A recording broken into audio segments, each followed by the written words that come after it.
So now we are ready to start the video for Chapter 13, Part 3. So far we've already covered about conformity, and in this video we're going to look at obedience. Obedience is our next area of how others influence us, not only to think but also to behave. So obedience is our response to commands. Milgram did one of our most famous studies and research projects on obedience. There are a great number of video clips that you can watch to see some of the results of Milgram's study. But what he wanted to do was to study the influence of others with direct commands to see if people would do what they were told to do. And his question came under some social conditions that are people more likely to obey commands by people with authority who are giving those commands, even if it's perceived authority. Milgram's research came out of the concepts from the Holocaust, and so at the time when Milgram was looking at this study, people were all talking about how horrible an entire group of people were. And Milgram said it just doesn't make sense that a whole class of people, a whole group of people, whatever that culture is, would turn to these insane, crazy, horrible individuals doing these horrific things to other individuals. And so he designed an experiment to see how powerful an authority figure can be. So can an authority figure tell participants to administer shocks to a learner, and the learner is part of the research as well, and would that learner then be perceived as someone lesser than the teachers, who the teachers are the real part of the experiment. And he did this by increasing voltages higher and higher with each one. He even had video recordings that would signify that the person was in distress, and the people still shocked the individuals. So his experiment, the design of Milgram's obedience study, you can see from these images that you can see the shock board. The learner was part of the experiment, so he was one of the researchers, and he was not actually getting any shock whatsoever.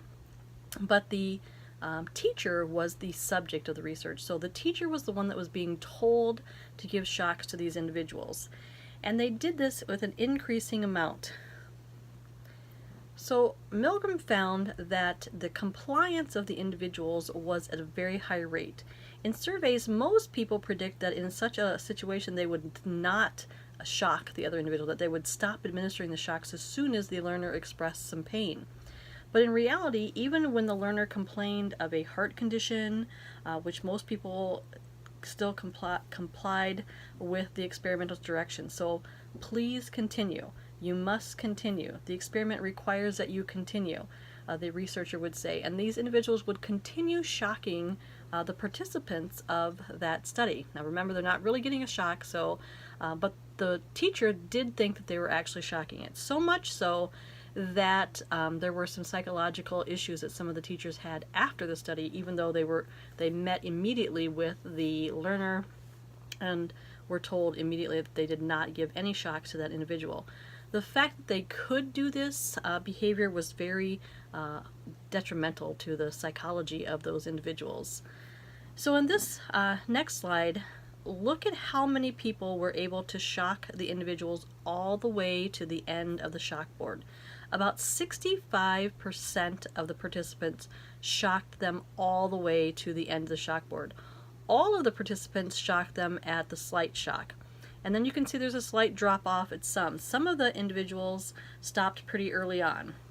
At about the time when the individual expressed that he was in pain and that he wanted to stop, that's where the people who stopped would stop.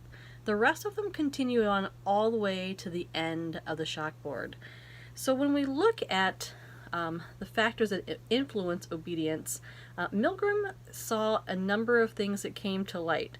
When orders are given by someone with legitimate authority, we are more likely to follow those orders. When we look at the military and other institutions, they rely on that. When someone associated with a prestigious institution gives us the information or gives us the order, we are most likely to abide by that particular order as well. And we are going to when someone is standing close by us. So when someone who's giving us the order is near us, we will comply with that order. When the learner, the victim in this case, was in the other room, the individual can shock them. They can't see them and they kind of become a little bit distant or separated from them. And they also, when other participants obey and no one disobeys. So when there is no role model for stopping or for the defiance, we tend to obey those orders as well. The bad news is that in war, some people at the beginning choose not to fight and kill, but after that, obedience escalates, even in killing innocent people. The good news is that obedience can also strengthen heroism. So soldiers and others risk or even sacrifice themselves more so when under the orders of others. So some lessons from the conformity and obedience studies. When under pressure to conform to obey, ordinary principled people will say and do things they never thought they would have believed that they would be able to do at all. To look at a person committing harmful acts and assume that the person is cruel and evil would be to make the fundamental attribution error that we talked about in the first video. So the real evil may actually be in the situation, the person's perspective of the situation, and the need to comply with the orders of others. Now we're going to start talking about some group behavior. So what happens outside of just the individual conforming to rules and the obedience component? There are other ways that our behavior changes in the presence of others or within a group. We have social facilitation, de-individuation, groupthink, social loafing, and group polarization. So we're going to talk about each of those a little bit more in detail. So first, social facilitation. Individual performance is intensified when you are observed by others. So experts excel.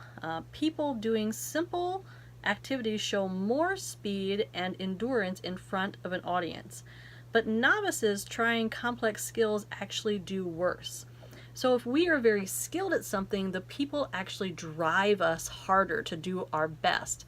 When we are incompetent at something, we feel even more incompetent, and so we actually do worse than we would if we were completely alone. So having the other people is putting on more pressure to perform. When we look at social facilitation, why would the presence of an audience facilitate better performance for everyone but the newcomers? So when we're looking at being watched and simply being in a crowded conditions increases one's autonomic arousal. So when we get excited and we have our skills, we are able to perform better.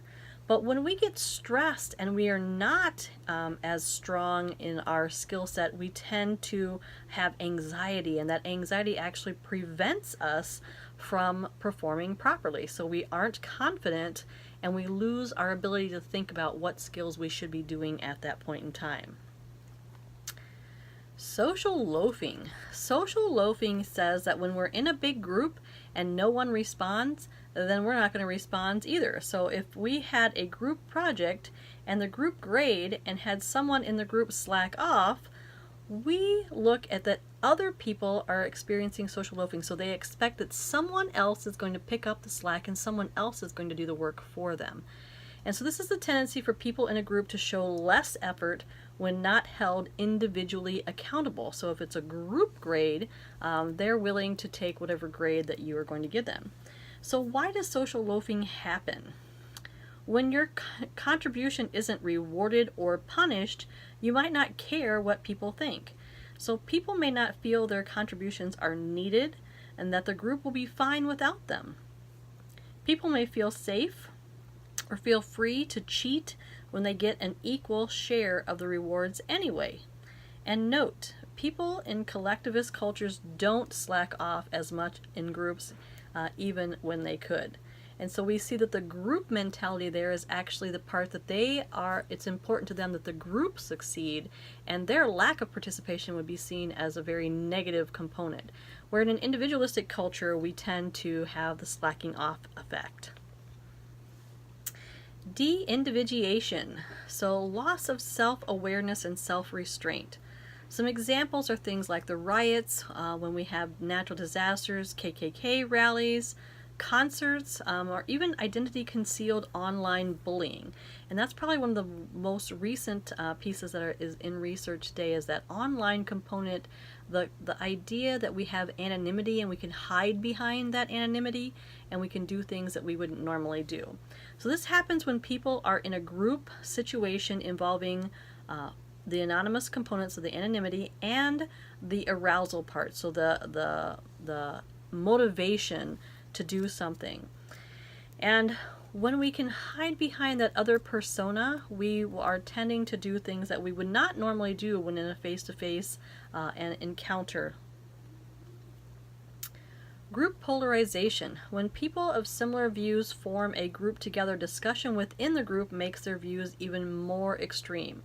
So we get into a group together and we all agree with one another, and so we just keep bashing out those same ideas and cheering each other on and saying, yes, of course that's right, of course that's right. So when different groups become more different, the more polarized they are in their views, and so they tend to group up only with those individuals that think and feel the same way that they do. So each group actually separates and they can't see the perspective of the other group.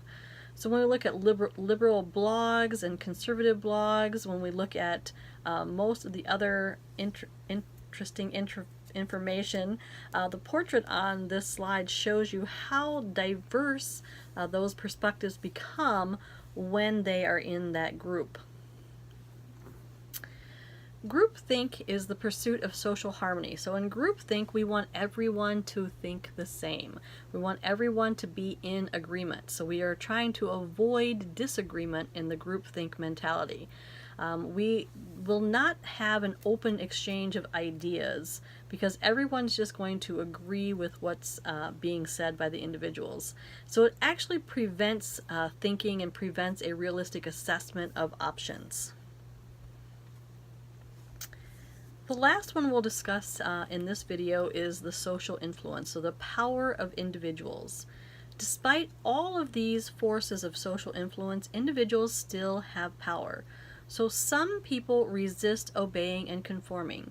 So if you get a chance to watch the Milgram videos, you can see that some individuals actually were easily able to resist that shocking, and they stood up to the experimenter and they stood on their ground and on their own ways that they feel and think about the situation.